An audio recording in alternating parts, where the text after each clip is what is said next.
Hi friends, सखीवित राखीमध्ये मी राखी तुमचं खूप खूप मनापासून स्वागत करते। आणि हा परत एकदा स्टिचिंगचा व्हिडिओ मी अपलोड करते भरपूर दिवसांनी। हा बघा, लहान मुलीचा मी ब्लाऊज शिवला आहे। खूप छान तिला बसला आणि व्यवस्थित झाला आहे। खूप क्यूट दिसतं। इतका लहान ब्लाऊज शिवायला सुद्धा मज्जा आली।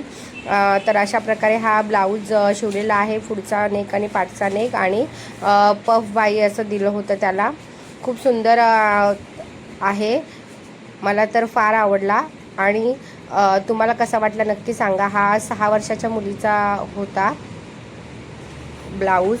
भरपूर दिवस झाले की व्हिडिओ टाकले नाही। व्हिडिओ ॲक्च्युली बनवले आहेत, पण ते एडिटिंग करायला मिळत नव्हतं वेळ, त्याच्यामुळे व्हिडिओ सगळे तसेच राहिले। आता मी सगळे व्हिडिओ परत टाकायला सुरुवात करणार आहे। तर हा होता पहिला ब्लाऊज, जो की 6 वर्षाच्या मुलीचा होता। आणि ब्लाऊज शिवायला खूप मजा आली। त्यानंतर मी गाऊन आले होते मला हे तुमच्याकडे गाऊनची म्हणजे अल्टरेशनचे काय चार्जेस आहेत ते प्लीज मला सांगा। कारण की मी एका गाऊनची 50 रुपये घेते आणि त्यामध्ये जर काही चेंजेस असतील, म्हणजे खालून कमी करायचं असेल, हात कमी करायचं असेल, ते पैसे वाढतात। पण काही लेडीज अशा असतात की पहिले म्हणतात की हा इतके पैसे आहेत आणि मग नंतर तुम्ही जास्त का सांगितले। कारण की फक्त फिटिंगचे पैसे आम्ही पहिले सांगतो। तुम्ही फक्त पहिल्यांदा विचारताना म्हणता की ब्लाऊजची शिलाई किती किंवा गाऊन अल्ट्रेशनची शिलाई किती, तर ते नॉर्मल चार्जेस सांगितले जातात, पूर्ण चार्जेस सांगितले जात नाही। त्यानंतर मग तुम्ही म्हणणार की खालून कमी करा, हाताला कमी करा, बाजूने कमी करा, मग तसे चार्जेस ते वाढत जातात। हे समजून घ्या तुम्ही, कारण की आम्ही बेसिक चार्जेस सांगितलेले असतात कोणत्याही गोष्टीचे। जर तुम्ही त्याच्यामध्ये एक्स्ट्रा काहीतरी सांगितलं तर त्याचे पैसे ऑब्वियसली वाढतात।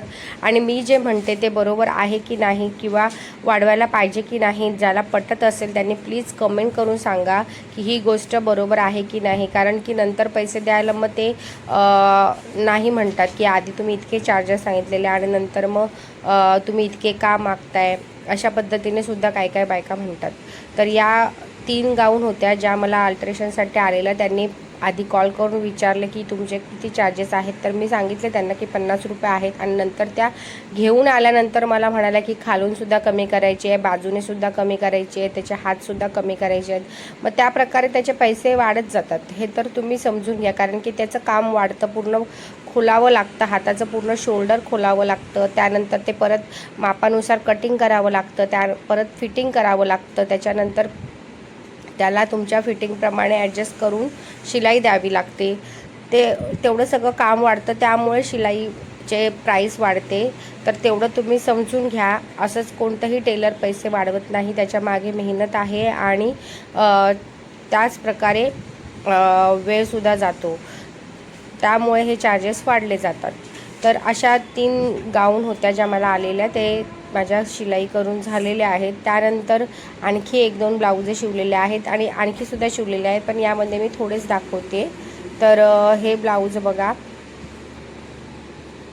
हा ट्रेंडिंग पॅटर्नचा एक ब्लाऊज शिवलेला आहे। त्याचे हातसुद्धा ट्रेंडिंग आता आलेले आहेत, तशा प्रकारे शिवलेले आहेत। त्यानंतर हा ग्रीन कलरचा ब्लाऊज आणि येलो कलरचा ब्लाऊज एकाच कस्टमर जे होते त्यांनी स्वतः डिझाईन दिली होती आणि तशा प्रकारे हे शिवले आहेत। त्यांना ते व्यवस्थित बसले